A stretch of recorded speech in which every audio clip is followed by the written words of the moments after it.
দীর্ঘদিনের বিভেদ বিভক্তির পর নতুন বাংলাদেশে দাঁড়িয়ে আমরা। গণঅভ্যুত্থানের পর সবচাইতে গুরুত্বপূর্ণ প্রশ্ন হয়তো ঠিক কেমন বাংলাদেশ আমরা চাই, কিংবা কেমন বাংলাদেশের স্বপ্ন এত দীর্ঘদিন ধরে আমরা দেখেছি। প্রশ্নের উত্তর নিঃসন্দেহে ভীষণ লম্বা, কিন্তু সেই লম্বা প্রশ্নের উত্তরটি আমাদের খুঁজে বের করতেই হবে, কারণ আমরা ঠিক যেমন বাংলাদেশের স্বপ্ন দেখছিলাম সেই বাংলাদেশকে আমরা বাস্তবায়িত হতে দেখতে চাই। প্রিয় দর্শক, বুঝতেই পারছেন আজকের জেজে স্যার নিবেদিত দেশ সাম্প্রতিকে আমরা আলোচনা করব কেমন চাই আগামীর বাংলাদেশ এই বিষয়টা নিয়ে। এবং আজকের এই আলোচনায় আমার সাথে মুখোমুখি হয়েছেন বর্ষিয়ান নেতা Abdul Awal Mintu, chairman national bank, সাবেক সভাপতি এফবিসিসিআই এবং ভাইস চেয়ারম্যান বিএনপি। আপনাকে স্বাগত জানাচ্ছি আজকের দেশ সাম্প্রতিকে। নতুন বাংলাদেশ বলছি আমরা, বাংলাদেশের আসলে জেনজি যা করে দেখিয়েছে এরপরে আসলে অন্যরকম একটি বাংলাদেশ আমরা দেখেছি। যেই জায়গাটি দিয়ে আমি আসলে শুরু করতে চাই, আপনি বিএনপির ভাইস চেয়ারম্যান, সেই সাথে আপনার আরো অনেকগুলো পরিচয় আছে। খুব ভঙ্গুর একটি অর্থনৈতিক অবস্থায় বাংলাদেশকে আমরা পেয়েছি, এবং সেই ভঙ্গুর অবস্থা থেকে আসলে অর্থনীতি যদি ঘুরে দাঁড়াতে না পারে, নিঃসন্দেহে রাজনীতিরও ঘুরে দাঁড়ানো অনেকটাই কঠিন। আপনি আসলে কি মনে করছেন এই অর্থনৈতিক সমস্যা কিংবা ব্যাংকিং খাত এখন যে সমস্যায় দাঁড়িয়ে আছে, সেখান থেকে এই খাতকে ঘুরে দাঁড় করাতে পারবে কিনা এখনকার অন্তর্বর্তীকালীন সরকার?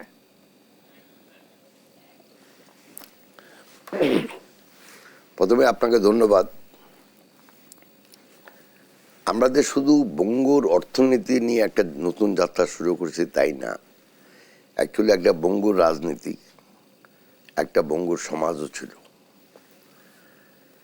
যেই এমন একটা পরিবেশ ছিল গত 10 বছর, আমি মনে করি না সেই পরিবেশে কোনো দেশে অর্থনৈতিক প্রবৃদ্ধি অথবা অর্থনৈতিক উন্নয়ন হবার সম্ভাবনা ছিল। যদিও আমাদের পরিসংখ্যানকে ম্যানিপুলেশন করে অনেক সময় অর্থনীতি খুব ভালো দেখানো হয়েছে, কিন্তু সব পরিসংখ্যান কিন্তু সত্যি ছিল না।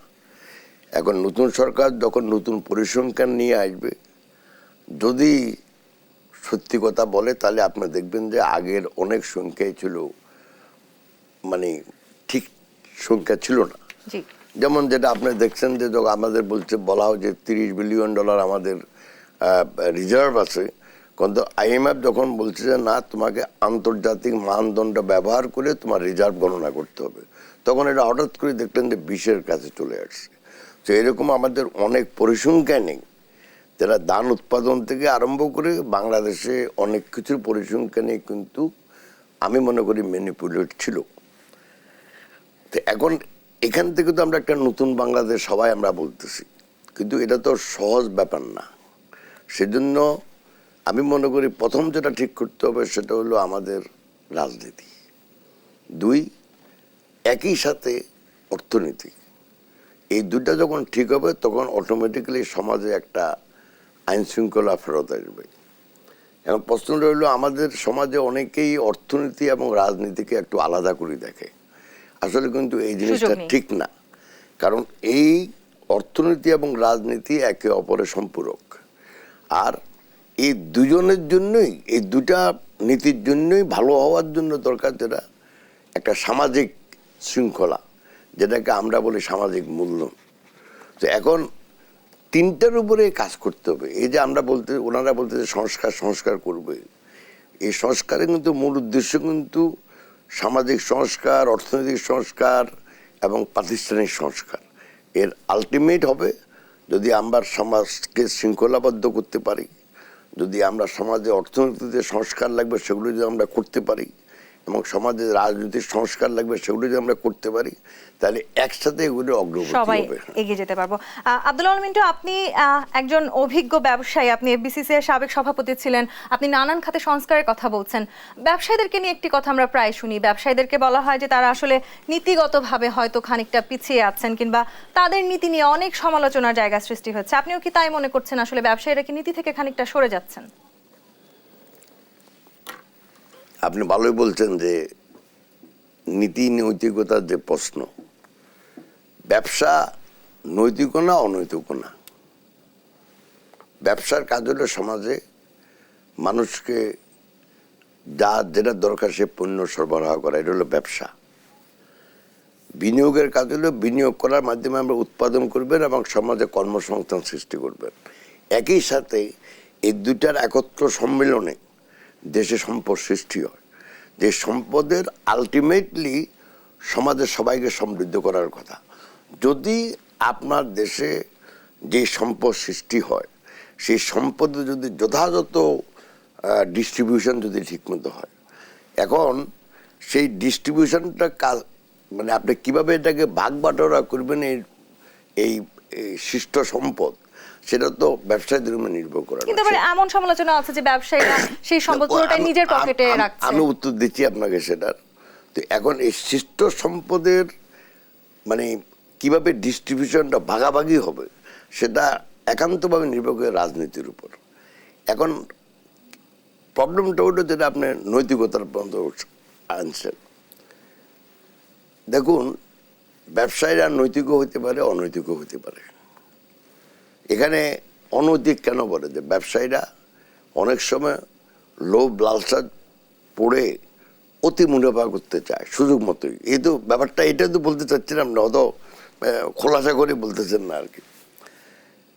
প্রশ্নটা হলো যে মুনাফা এবং অতি মুনাফা, এটার ভিতরে কোনো পার্টিকুলার লাইন নাই। কারণ যখন ওই ব্যবসায়ী যখন ক্ষতির সম্মুখীন হয়, 1 টাকার জিনিস কিনে এনে যখন 2 পয়সা কমে বিক্রি করতে হয় তাকে, হয় মার্কেটে ডিমান্ড নাই এখন, অথবা এটা পচে যাচ্ছে বিক্রি করে দিতে হবে, সেটা তো কেউ বলে না। এখন প্রশ্নটা হলো যে এই নৈতিকতা কি একা ব্যবসায়ী সমাজের জন্য? আপনারা তো যখন একটা রাজনীতিবিদেরা চুরি করে পুরো অর্থনীতিকে দুর্বৃত্তায়িত করে ফেলছে। ওদের কাজে হইলো রাজনীতি মানে হইলো টাকা বানানো, সম্পদ বানানো, সম্পদ সৃষ্টি করা না। তাদের তো নৈতিকতা প্রথম আসবে। তো ওই যে আমাদের দেশে একটা কথা আছে যে মাছ পচে মাথা থেকে। মাথাটা কি একটা দেশ? একটা দেশের মাথা হইলো রাজনীতি। অতএব যদি নীতি নৈতিকতার প্রশ্ন আমরা কথা বলতে হয়, তাহলে প্রথমে যে নীতি নৈতিকতা প্রযোজ্য সেটা হলো সমাজের রাজনীতিবিদদের জন্য, সমাজের প্রশাসনিক কর্মকর্তাদের জন্য। তারা যদি অনৈতিক হয়, তারা যদি ঘুষখোর হয়, তারা যদি চোর হয়, তারা যদি দুর্বৃত্ত হয়, তাহলে আপনার সমাজে কোনো খাতেই আপনার নৈতিকতা খুঁজে পাবেন না, যেটা আমরা গত 15 বছরে দেখছি। কিন্তু আব্দুল মিন্টু, নিশ্চয়ই গেল 15 বছর, কিন্তু আমি 17 বছরের কথাও যদি বলি, আমরা নানান রকম সমস্যার মধ্যে দিয়ে গেছে। আমাদের অর্থনৈতিকভাবে আমরা আসলে একেবারে জর্জরিত অবস্থায় আছি। বিএনপির সময় কি আসলে আমরা খুব বেশি ভালো ছিলাম, নাকি আসলে সামনে যখন আমরা আবারও যদি বিএনপিকে কখনো ক্ষমতায় দেখি, আপনি কি মনে করছেন যে আমরা এই ধরনের সমস্যা থেকে একেবারেই বেরিয়ে আসতে পারবো? যতদিন আমাদের দেশ থাকবে ততদিনই সমস্যা থাকবে, এটা শুড বি ক্লিয়ার। কোনো সরকার, কোনো দলের সরকার বা নির্দলীয় সরকার বা তত্ত্বাবধায়ক সরকার, কোনো সরকারে আমাদের সব সমস্যার সমাধান করতে হবে না, পারবে না। এর কারণ হলো সমস্যাটা কোত্থেকে উদ্ভব হয়? প্রত্যেকটা নতুন প্রজন্ম এখন জ্ঞানে এবং গুণে তার আগের প্রজন্ম থেকে সমৃদ্ধ বেশি। তারা প্রযুক্তিগতভাবে আমাদের থেকে সমৃদ্ধ বেশি। আপনারা যদি আমার ছেলেদের কথা বলেন, তারা লেখাপড়া পাইছে আমার থেকে উন্নত মানের। তারা অনেকগুলো প্রযুক্তি পাইছে যেটা আমরা সেই প্রযুক্তিগুলো পাই নাই। আপনি কি ছোটোকালে মোবাইল পাইছেন? আপনি কি ফ্যাক্স এগুলি পাইছেন? আমরা তো পাই নাই। ইমেল কি ছিল না। তো প্রত্যেক নতুন প্রজন্ম তার আগের প্রজন্ম থেকে অতি বেশি মাত্রায় সমৃদ্ধ। অতএব নতুন প্রজন্মের যে অসুবিধা, যেই ওরা যেটা তাদের যে আশা আকাঙ্ক্ষা, সেটার সাথে আমাদের যে আশা আকাঙ্ক্ষা ছিল ছোটোকালে, এটা কখনো মিলবে না। এই জন্য প্রতিনিয়তই আপনার সমস্যা থাকবে। এখন প্রশ্নটা হলো সমস্যা কম অথবা বেশি। আমি মনে করি গত 15 বা 17 বছরের 2007 থেকে আরম্ভ করে যখন থেকে আমরা গণতন্ত্রহীনতায় ভুগছি, তখন থেকে বাংলাদেশের সমস্যা দিন দিন বেড়েছে, কোনো সময় কমে নাই। বিএনপি যদি একটা অবাধ সুষ্ঠু গ্রহণযোগ্য নির্বাচনের মাধ্যমে যেই সরকারই আসুক, বিএনপি আসুক বা অন্য কোনো সরকার আসুক, তারা তো একটা জবাবদিহিতার সম্মুখীন হবে। যখনই জনগণের সরকার প্রতিষ্ঠা হবে, জনগণের কাছে জবাবদিহিতার সম্মুখীন হবে, তখনই দেখবেন দেশের সমস্যা আস্তে আস্তে কমতে থাকবে। অন্তর্বর্তীকালীন সরকার নানান ভাবে আসলে চেষ্টা করছেন নানান রকম সংস্কার করবার। সংস্কার কমিশনও দেখেছি আমরা। আপনার কাছে একটু জানতে চাই যে সংস্কার যখন আমরা করব, নিশ্চয়ই একটি সুস্পষ্ট রূপরেখা প্রয়োজন আমাদের। সেই রূপরেখা কি আমরা এখনো পর্যন্ত হাতে পেয়েছি কি? ওনারা তো বলছেন 6টা সেক্টরে ওনারা সংস্কার করবেন। রূপরেখা তো এখনো নাই। সংস্কারের রূপরেখা বলছে ডিসেম্বরের ভিতরে আমরা হাতে পাবো। এখন এই সংস্কারগুলোকে কিন্তু আপনি বহুভাবে বিভক্ত করতে পারেন। এক, সাংবিধানিক যে সংস্কারের কথা ওনারা বলছে। 2, ওনারা যেই প্রাতিষ্ঠানিক সংস্কারের কথা বলছে, ওনারা জনপ্রশাসনের সংস্কারের কথা বলছে। এরকম ধরেন 6টা সংস্কার কমিশন ওনারা করছেন। সব সংস্কার কি ওনারা করতে পারবে? এটা আমার কাছে বিশ্বাসযোগ্য মনে হয় না। তবে ওনারা যেই জিনিসটা মানে আপনার শুরু করছেন, এটা আমি প্রশংসা করি। কিন্তু ওনাদেরও মনে রাখা ভালো যে সংস্কার করতে হলে, জনগণের জন্য সংস্কার করতে হলে জনগণের অন্তর্ভুক্তি অত্যন্ত জরুরি। জনগণের অন্তর্ভুক্তি মানে হলো জনগণ তো রাস্তায় গিয়ে চিৎকার দিবে না। সেটা হলো জনগণের দ্বারা প্রতিনিধিত্বশীল সরকার শুধু সংস্কারগুলো করলে সেগুলো ট্যাক্সই হয়। বাট ওনারা যেটা করতেছে সেটা হলো 6টা বিষয়ের উপরে একটা সংস্কারের রূপরেখা বানাবে। এই পর্যন্ত আমি খুব অ্যাপ্রিসিয়েট করি। আমি মনে করি তারপরের পদক্ষেপ যেটা হওয়া উচিত সেটা হলো যদি ওনারা রাজনৈতিক দলগুলোর সাথে বসে একটা ঐক্যমত্যে পৌঁছান যে এই সংস্কারগুলো আমরা এই পর্যন্ত করছি, ভবিষ্যতে এগুলি করা দরকার। এর ভিতরে যেগুলি সাংবিধানিক সংস্কার সেগুলি তো ওনারা চাইলেও করলেও ওটা টেকসই হবে না। বিকজ আপনি যে কোনো আইন বদলান, যে কোনো কিছু করেন, সেটা আপনাকে কোনো না কোনোভাবে ভবিষ্যতে সংসদে পাশ করাতে হবে। তো জনগণকে যদি আপনি সম্পৃক্ত না করেন তাহলে সেটা আপনি কিভাবে ভবিষ্যতে টেকসই করবেন? এটা হবে না। অতীতে যদি আমি একটা উপমা দিতে যাই, 111 সরকার কিন্তু প্রায় 190টা আইনকে সংস্কার করছিল। কিন্তু পরবর্তীতে সরকার আসছে 2008-এর পরে, 2009 সালে ওনারা কিন্তু এই 190টার ভিতরে মাত্র 6টা আইনকে ওনারা পার্লামেন্টে অ্যাপ্রুভ করেছেন। সেই 6টা আইনও কিন্তু উপরে নিচে এত কাটাকাটি আবার পুনরায় করছেন যে আগের থেকেও খারাপ করে ফেলছেন। সো জনগণের সম্পৃক্ততা ছাড়া যদি আপনার কোনো সংস্কার করেন, সেই সংস্কার ট্যাক্সই হবে না। বিকজ কেউ না কেউ পরের দিকে এটা নিয়ে কথা উঠাবে। সে কথা উঠালে কিন্তু সংস্কারগুলোর মধ্যে একটা কালিমা লেপন হবে। সেটা কিন্তু তখন এটা আসলে আমরা যেই ধরনের সংস্কারই করতে চাই না কেন, সাধারণ জনগণের মতামত সেটা খুব জরুরি। ইতিমধ্যে কিন্তু আমরা অন্তর্বর্তীকালীন সরকারকে দেখেছি তারা বিভিন্ন রাজনৈতিক দলের সাথে আলোচনা করেছেন। আপনি নিজেও বলছিলেন যে আসলে বিএনপি থেকে যে ধরনের সংস্কারের রূপরেখা নেওয়া হয়েছে, আপনার নিজের একটি বই আছে, সেই গল্প আমরা করছিলাম অনুষ্ঠান শুরুর আগে, আপনার থেকে অনেক ধরনের মতামত নেওয়া হয়েছে। সেই জায়গাগুলো থেকে একটু জানতে চাই, এই মুহূর্তে আসলে বাংলাদেশ যেখানে দাঁড়িয়ে আছে সেখানে আসলে সুস্পষ্টভাবে যদি আমরা ঠিক না করতে পারি যে আমাদের ঠিক কি ধরনের সংস্কার প্রয়োজন, সেটি রাজনৈতিকভাবে হোক, অর্থনৈতিকভাবে হোক, আমরা ঘুরে দাঁড়াতে পারবো কি? প্রথম কথা হলো সংস্কার করতেই হবে। আমরা এখন যে অবস্থায় আছি সেই অবস্থা থেকে যদি আমরা সংস্কার না করেন, ভবিষ্যতে রাজনীতিকে যদি আপনি সংস্কারের মাধ্যমে যদি মান উন্নত না করেন, আপনি যদি অর্থনৈতিক সংস্কারের মাধ্যমে যদি অর্থনৈতিক প্রবৃদ্ধি বাড়ানোর সুযোগ সৃষ্টি না করেন, পরিবেশ সৃষ্টি না করেন, আপনি যদি বিভিন্ন সামাজিক সংস্কারের মাধ্যমে যদি সমাজের শান্তি শৃঙ্খলা যদি ফিরিয়ে না আনতে পারেন, তাহলে তো ভবিষ্যতে আমাদের জাতি হিসেবে বা সমাজে আমাদের যে সমৃদ্ধি আমাদের দরকার, মানুষের জীবনমান উন্নয়নের যা দরকার এবং দেশের অর্থনৈতিক প্রবৃদ্ধি, অর্থনৈতিক উন্নয়নের মাধ্যমে যে কাজগুলো হওয়ার কথা সেটা তো হবে না কোনোদিন। সেই জন্যই আমি মনে করি যে যেটা আপনি বলতেছেন যে সংস্কার অত্যন্ত জরুরি, সংস্কার করতে হবে, কিন্তু সংস্কার কারা কিভাবে করবে সেটা নিয়ে প্রশ্ন। এখানে একটু আমি যদি একটা প্রশ্ন করি, আদল মিন্টু, আপনি নিশ্চয়ই দেখেছেন গেল 5 অগস্টের আগে বিগত সময় আসলে যিনি আমাদের সাবেক প্রধানমন্ত্রী ছিলেন তিনি ব্যবসায়ীদের সাথে একটা সভা করেছিলেন। সেখানে ব্যবসায়ীরা নানানভাবে তাকে বলেছেন যে আমরা আপনার সাথেই আছি। মতামতের স্বাধীনতা যেমন আমাদের জরুরি, তেমনি আসলে ব্যবসায়ীরা যদি সবাই ঠিক এভাবে আচরণ করে সেটি আমাদের সংস্কারকে ত্বরান্বিত করবে কিনা। আমি উত্তর নিব, তবে একটি বিরতি নিয়ে ফিরতে হবে। যেটা স্যার, দেশ সাম্প্রতিক বিরতি নিয়ে ফিরছি, সাথেই থাকুন।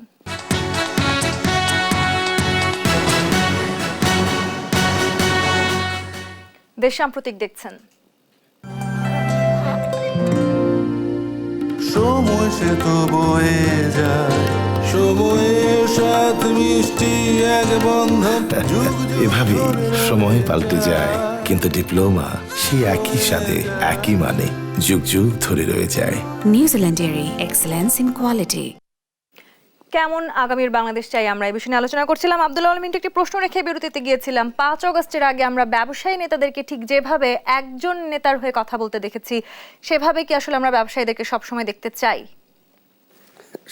শুনেন,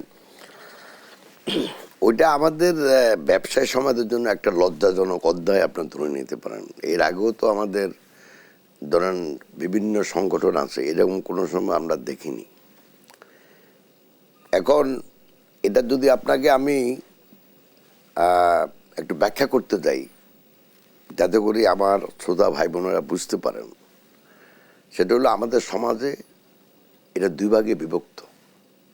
ব্যবসায়ী সমাজ, একটা ব্যবসায়ী সমাজ তারা সম্পদ সৃষ্টি করে। যেমন আপনার একটা গার্মেন্ট ইন্ডাস্ট্রি আছে, আপনি সেখানে 500 কোটি টাকা বিনিয়োগ করছেন, সেখানে 10,000 শ্রমিক কাজ করে, আপনি বছরে মনে করেন $10 মিলিয়ন এক্সপোর্ট করেন, সেখানে সব খরচটা বিনিয়োগের উপরে যে আপনি ইন্টারেস্ট দেন, সেই সুদ বাদ দিয়া, লেবারের খরচ বাদ দিয়া, অন্যান্য খরচ সব বাদ দিয়ে আপনার বছরের শেষে আপনি 20 টাকা আয় করলেন। সেটা হলো আপনি সম্পদ সৃষ্টির মাধ্যমে সম্পদ অর্জন করছেন। কিন্তু বাংলাদেশে দুঃখের বিষয় হলো যে গত 15 বছরে, এটা আগেও ছিল, এটা নতুন কিছু না, বাট যখনই একটা দেশে গণতন্ত্র থাকে তখনই কিন্তু এটা একটা সীমিত আকারে থাকে। এটা যে অন্য দেশে নাই তাও না। এই সরকারের আমলে গত 15 বছরে একটা স্বার্থান্বেষী গোষ্ঠী তৈরি হয়েছে, যারা সম্পদ সৃষ্টি না করে সম্পদ অর্জন করে। এই যতগুলা লোক বড় বড় বক্তৃতা করছে সেদিন, বেশিরভাগই, সবাই কিন্তু আমি বলবো না তারা বক্তৃতা করছে, বেশিরভাগই কিন্তু সম্পদ সৃষ্টি না করে সম্পদ অর্জনকারী আর সম্পদ লুণ্ঠনকারী, তাদের ভিতরে তেমন কোনো তফাৎ নাই। সেটা কেন? শুধুই কি তারা দলীয়করণ করতে পেরেছেন, কিংবা সেই সময় যিনি সরকার প্রধান ছিলেন তার আনুগত্য করেছেন বিধায় সবকিছু সহজ হয়েছে? হ্যাঁ, আপনি দেখেন ওনাদের ব্যাংক লোন দেখেন, ওনাদের জমি দখল দেখেন, ওনাদের খাল দখল দেখেন, বিল দখল দেখেন, এগুলি বেশিরভাগই হলো খাল দখলদার, বিল দখলদার, ব্যাংক দখলদার, ব্যাংক থেকে টাকা লুটপাটকারী, এই ধরনের একটা স্বার্থান্বেষী গোষ্ঠী। এই গোষ্ঠী মিত্র হইল সরকারি একটা ইলাইট ক্লিক, যারা সরকারে আছে, যেমন মন্ত্রী, সংসদ সদস্য। সো এদের সাথে আবার যোগ দিয়েছিল যে সরকারের প্রশাসনিক কর্মকর্তা যারা আছে। এক কথায় বলতে গেলে ওই সময় জনকল্যাণে প্রতিষ্ঠিত প্রতিষ্ঠান দেশের, যেগুলি জনগণের কল্যাণে প্রতিষ্ঠিত, জনগণের টাকায় পরিচালিত, এই সবগুলাই কিন্তু ওরা দখলে নিয়ে গেছে।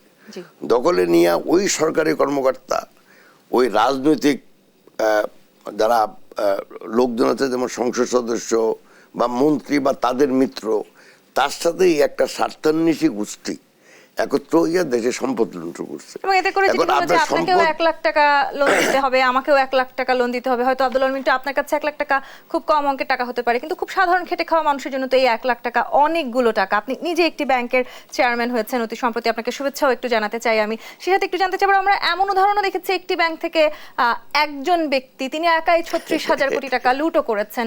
সেই উদাহরণ তো আমরা আর দেখতে চাই না। আপনি সেখানে কি ধরনের পদক্ষেপ নেওয়া প্রয়োজন বলে মনে করেন? আমি মনে করি ভবিষ্যতে কোনো ব্যাংকে সে অনিয়ম আর হবে না। আমি তো একটু আগে আপনাকে এক্সপ্লেন করছি যে এখন যারা ব্যাংকের মালিক দাবি করে, আসলে তো ব্যাংকের মালিক তো আমরা কেউ না। ব্যাংকের প্রথম মালিক হলো যারা ব্যাংকে সঞ্চয় করে বা ব্যাংকে ডিপোজিট রাখে। দ্বিতীয় মালিক হলো যারা ব্যাংকের সাথে লেনদেন করে বা ব্যাংকের সাথে ব্যবসা বাণিজ্য করে, যাদেরকে আমরা লোন দেই, তাদের থেকে আমরা মুনাফা করি। 3 নম্বর মালিক হলো যারা ব্যাংকে বিনিয়োগ করে। এর ভিতরে সামান্য কিছু অ্যামাউন্ট দেয় যারা স্পন্সর, ডাইরেক্টর বা যাই বলি, বাকিটা কিন্তু পাবলিক শেয়ার হোল্ডার। সো যারা আমাদের দেশে এটা হয়ে গেছে যে আপনি ব্যাংকের ডাইরেক্টর মানে আপনি ব্যাংকের মালিক, আসলে এই কথাটা একদম সত্যি না।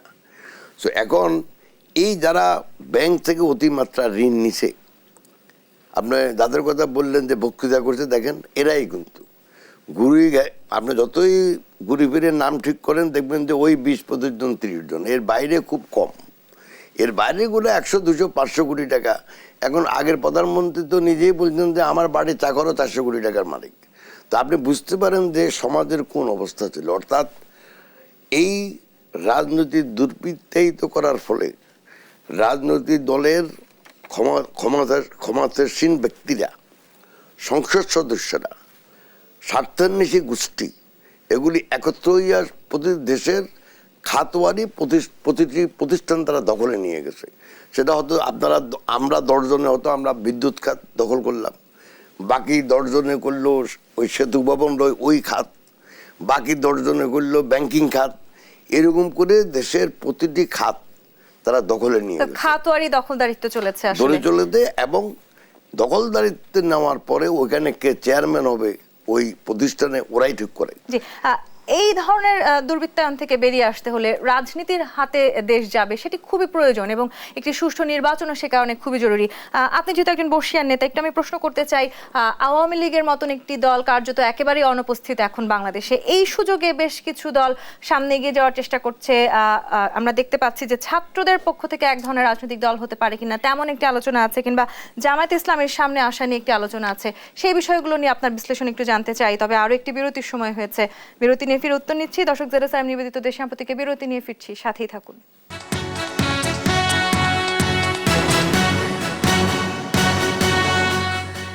দেশ সাম্প্রতিক দেখছেন, আমাদের মুখোমুখি হয়েছেন আব্দুল আউয়াল মিন্টু। আব্দুল আউয়াল মিন্টু, আওয়ামী লীগের মতন একটি রাজনৈতিক দল কার্যত একেবারেই অনুপস্থিত, বিএনপি রাজনীতিতে আছে এবং তাদের উপর হয়তো জনগণেরও অনেক আস্থা আছে, কিন্তু এই জায়গাটি থেকে একটু জানতে চাই, বড় রাজনৈতিক দলগুলোর বাইরে গিয়ে বেশ কিছু আলোচনার কথা আমরা শুনতে পাচ্ছি। বিশেষ করে ছাত্রদের নতুন রাজনৈতিক দল আসতে যাচ্ছে এমন একটি আলোচনা আছে, জামায়াত ইসলামের সামনে এগিয়ে আসার এক ধরনের আলোচনা আছে। কি মনে করছেন যে আমাদের অতীত অভিজ্ঞতা কি বলছে, এদের টিকে থাকার সম্ভাবনা কতখানি? প্রথমে আমি আওয়ামী লীগের কথা বলি।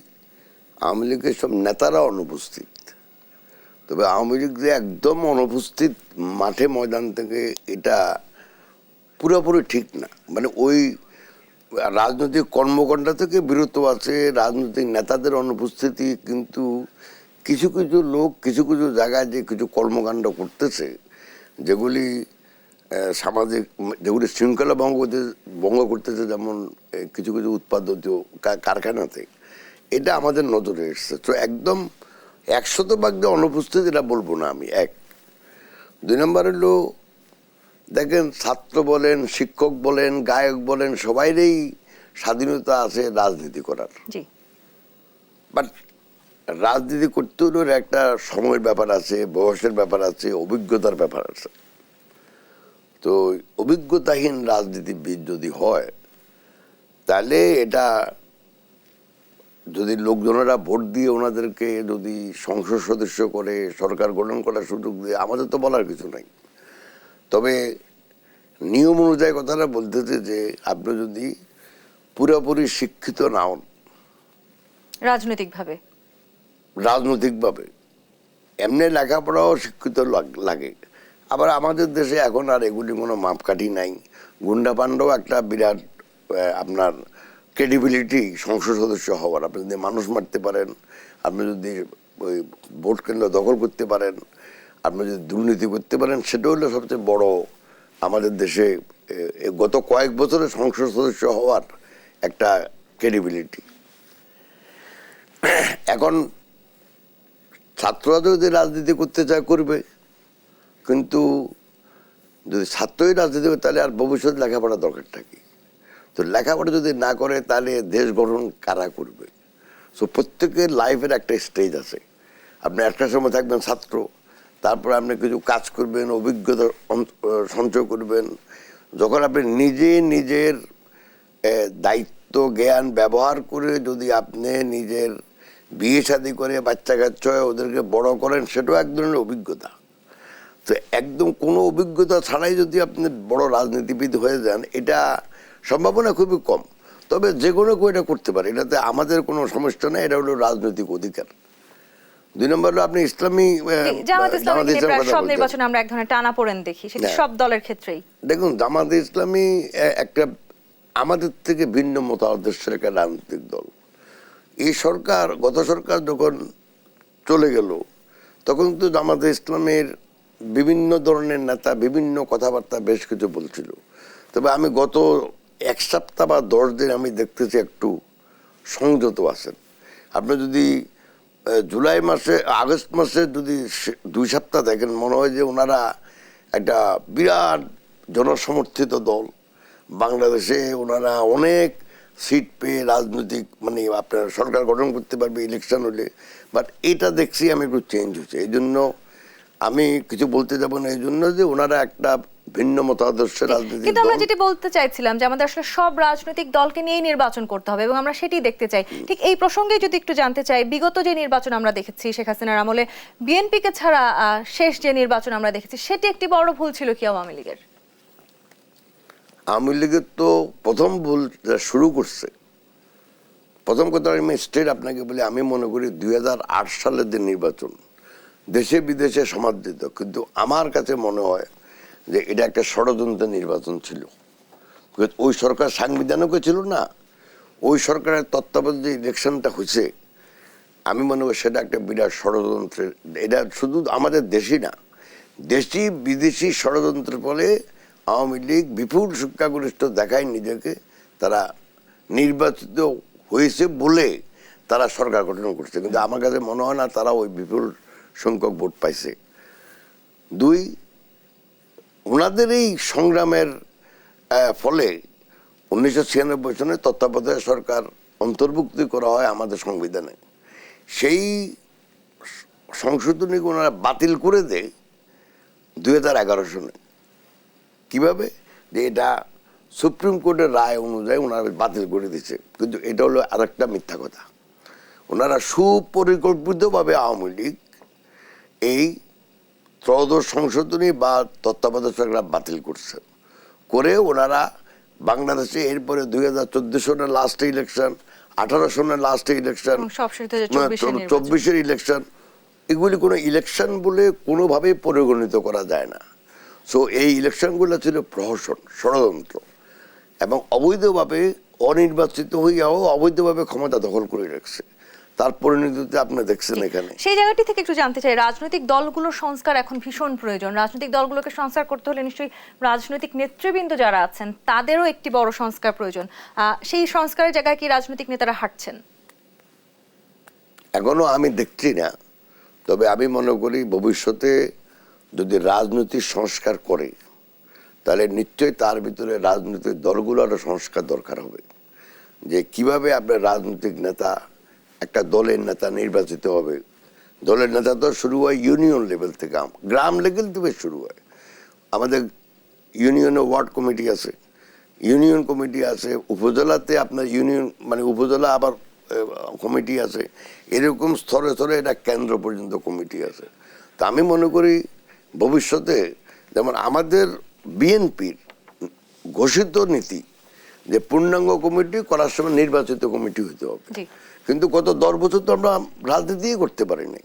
আমরা মিটিং করতে গেলে জায়গা অনুমতি দেয় নাই, অনুমতি যদি দেয় তাহলে সেখানে পুলিশ গিয়ে আমাদের নেতা কর্মীদের ধরে ফেলে, কারণ ওই যে সবার নামে তো কেস ছিল, সেই জন্য আমরা ওটা সুযোগ করতে পারি না। কিন্তু আমাদের শুধু তাই নয়, আপনারা যখনই কর্মসূচি দিয়েছেন পাল্টা কর্মসূচিও দিতে দেখেছি আমরা বিগত সরকার। জি, তো সেজন্য আমি বলি আমরা তো ঠিক মতো রাজনীতিটা করতে পারি না। আমি মনে করি ভবিষ্যতে আপনি দেখবেন আমাদের দলের ভিতরেও একটা ইন্টারনাল রাজনৈতিক সংস্কার হবে, যে সংস্কার মানে হলো দলের যে নেতা হবে তিনিও কোনো না কোনোভাবে একটা ইলেকশনের মাধ্যমে নির্বাচিত হবেন। নিশ্চয়ই সেই প্রত্যাশা আমরা করতে চাই। আব্দুল্লাহ আল মিন্টু, আমরা যে সংস্কার নিয়ে কথা বলছি কিংবা আমরা বলছি পুরো বাংলাদেশের আসলে সবগুলো সেক্টরে এখন সংস্কার প্রয়োজন। ডক্টর মোহাম্মদ ইউনূসের সাথে আপনার ব্যক্তিগত আলোচনা কিংবা পরিচয়ের গল্প আমরা শুনছিলাম, আসলে ব্যক্তিগতভাবে আমরা যখন গল্প করছিলাম সেই গল্প থেকে একটু জানতে ইচ্ছা করছে, নতুন বাংলাদেশের নেতৃত্বে আছেন ডক্টর মোহাম্মদ ইউনূস, একটু আপনার বিশ্লেষণ জানতে চাই, তার হাত ধরে আসলে ঠিক কতখানি সংস্কার আমরা দেখতে যাচ্ছি? ব্যক্তিগত যে সম্পর্ক আপনি বললেন সেটা ওই এক ধরনের ব্যক্তিগত আমি বলবো না, ব্যক্তিগত সম্পর্ক অবশ্যই ভালো, কারণ ওনার সাথে আমি নিজে, উনি যখন কংগ্রেসম্যান গোল্ড মেডেল পায় আমেরিকাতে, উনি নিজেই আমাকে রিকোয়েস্ট করতে জন্য আমার একদম পুরো ফ্যামিলি নিয়ে যায়। আমি, আমার ওয়াইফ, আমার 3 ছেলে, আমরা সবাই কিন্তু ওই কংগ্রেসে উপস্থিত ছিলাম। জি। তবে ওনার সাথে আমি 2-3টা বিদেশে, অন্তত 2টা দেশে আমি গেছি, আমি জানি, যেখানে উনি চিফ গেস্ট ছিল, আমি স্পেশাল গেস্ট ছিলাম। নেপাল একটা আমার মনে আছে, আর একটা অন্য জায়গায়। আবার ওনার সামাজিক ব্যবসার সাথে আমার মেজো ছেলে জড়িত। তো সেই হিসাবে যদি আপনি বলেন তাহলে আমাদের সাথে একটা ব্যক্তিগত পরিচয় রাজনৈতিক এই আছে। সৌন্দর্য আসলে আমরা দেখতেও চাই। আচ্ছা, এখন আপনি যেটা বললেন যে উনি তো অনেক সংস্কারের কথা বলছেন, আমি তো প্রথমে আপনাকে বলছি যে এই সংস্কারগুলো আমাদের অত্যন্ত জরুরি, জি। কিন্তু সংস্কারের সাথে জনসম্পৃক্ততা অলসো জরুরি। এখন উনি কতটুকু সংস্কার করবেন, আমি মনে করি যেটা ভালো হবে সেটা হলো যদি উনি একটা স্টেটসম্যান হিসাবে, দেশের গার্ডিয়ান হিসাবে, যদি উনি এই সংস্কারগুলো একটা রূপরেখা তৈরি করে, রাজনৈতিক দলগুলোর সাথে উনি একটা ঐক্যমতে পৌঁছান, কথা বলে, এবং কোন সংস্কারগুলো ওনারা করতে পারবেন আর কোন সংস্কারগুলো ভবিষ্যতে যারাই সরকারে আসে তারা এই সংস্কারগুলো করবেন বলে মানে ঐক্যমত্যে পৌঁছান, যাতে করে একটা বাধ্যবাধকতা থাকে যে এই সংস্কারগুলা বাংলাদেশের অর্থনৈতিক উন্নয়নের জন্য, বাংলাদেশের সামাজিক উন্নয়নের জন্য, বাংলাদেশের অর্থনৈতিক প্রবৃদ্ধির জন্য, এবং আমাদেরকে জাতি হিসাবে আমাদের মানুষের জীবন মান উন্নয়নের জন্য অত্যন্ত জরুরি। জবাবদিহিতার জায়গাটা নিশ্চিত করতে এবং হবে। জবাবদিহিতা, সুশাসন, এগুলি সবই চলে আসবে, আইনের শাসন। নিশ্চয়ই। তো উনি যদি সেটা করতে পারেন গার্ডিয়ান হিসেবে, আমি মনে এটা দেশের জন্য অত্যন্ত মঙ্গলজনক হবে, রেজার দেন উনি যদি সব করতে চায় উইদাউট জনগণের সম্পৃক্ততা। আব্দুল আল মিন্টু, আমরা একেবারে শেষ সময় চলে এসেছি, একটু আগামীর বাংলাদেশ নিয়ে আপনার স্বপ্নের কথা দিয়ে আমি অনুষ্ঠান শেষ করতে চাই। আমার স্বপ্ন, আমি 16 বছর থেকে এখন, আমি তো সারা জীবনে ফাইট করছি এই আন্দোলন সংগ্রাম। আমি চাই বাংলাদেশে একটা অবাধ, সুষ্ঠু, গ্রহণযোগ্য নির্বাচন, যে নির্বাচনের মাধ্যমে দেশে একটা গণতান্ত্রিক সরকার প্রতিষ্ঠা হবে, যে সরকার দেশে গণতান্ত্রিক সমাজকে গণতান্ত্রিক সমাজে রূপান্তরিত করবে, যেখানে আইনের শাসনে আমরা সমৃদ্ধ হব, যেখানে কুশাসনের পরিবর্তে সুশাসন দিয়ে একটা দেশ পরিচালিত হবে। অসংখ্য ধন্যবাদ জনাব আব্দুল আল মিন্টু, আজকে আপনি আমাদেরকে সময় দিয়েছেন। দর্শক, আমরাও আসলে সেই প্রত্যাশাই করতে চাই আগামীর বাংলাদেশ বৈষম্যহীন হোক এবং বাংলাদেশের জনগণ বাংলাদেশের মালিকানা ফিরে পাক, সেই প্রত্যাশা রেখে এবং আগামী দেশ সাম্প্রতিক দেখবার আমন্ত্রণ জানিয়ে আজকের মতো বিদায় নিচ্ছি। ধন্যবাদ এতক্ষণ সাথে থাকার জন্য।